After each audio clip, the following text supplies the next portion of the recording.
Okay, so this guy is going to run for president in 2028. His name is Pete Buttigieg. He ran for president in 2020, became transportation secretary, and he definitely wants to run for president again. But sadly for him, he's doomed for the race. He has no chance of winning, and this is why. Buttigieg definitely had an impressive start to his career, where he's a graduate of both Harvard and Oxford. Then he went to serve as a lieutenant in the Navy for the Afghanistan War, and then at 29 years old, he was elected mayor of South Bend, Indiana. The problem was he knew his career was always at a plateau being in Indiana because Indiana is such a Republican state, where in 2010 when he ran for state treasurer, he got his ass absolutely handed to him, only getting 37% of the vote while the Republican got 63%. Most politicians who are mayor of a relatively small city will try running for Congress, Senate, or governor before they run for president. Pete Buttigieg tried to go national early, where he ran for DNC chair in 2017 but dropped out, but then he announced he was going to run for president in 2020, and a lot of people were shocked because he's just kind of a small-time mayor. Buttigieg definitely didn't have the biggest name ID or biggest resume. He did have an ability that pretty much none of his opponents had that year, and that's the ability to answer a goddamn question. Unlike Kamala Harris, who's not a very good person in debates or interviews, Pete Buttigieg is really good at that, and that's why he went from polling at under 1% to about 10 to 12%, while Kamala Harris went from polling to 15% to 3%. Yeah, he did really freaking well with that. He did the impossible. He was the no-name guy, and he ended up winning the Iowa caucus, the first primary in the Democrat primary for 2020.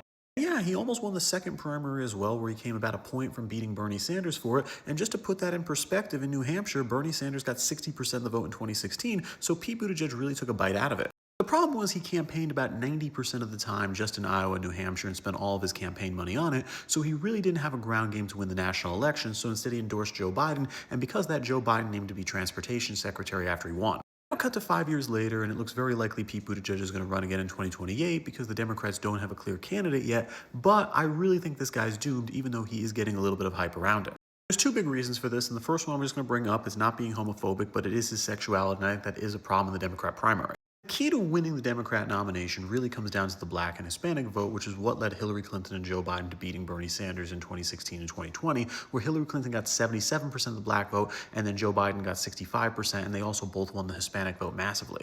I'm going to say this because it factually is true. In the polls, black people really do not have the same support for gay people as white people do. Gay marriage has about 30% less support among the black community and also the Hispanic community than the white community. And yeah, there is a record of being a little bit homophobic, which is what really hurt Pete Buttigieg in the 2020 primary, where he had almost no support with black people. There's also the issue that Pete Buttigieg might not appeal to white voters who are traditionally more left-wing in the Democrat primary, where 57% of them voted for Bernie Sanders in 2016. There's another big problem, and that's that Pete Buttigieg accepted the job to be transportation secretary, which is a dead end for a presidential candidate. The reason is voters don't like cabinet members. They see them as ultra-establishment DC bigwigs, and the last cabinet member to become a president was Herbert Hoover. Before anybody comments George Bush, he was CIA and UN ambassador, which is not the same. Because of homophobia and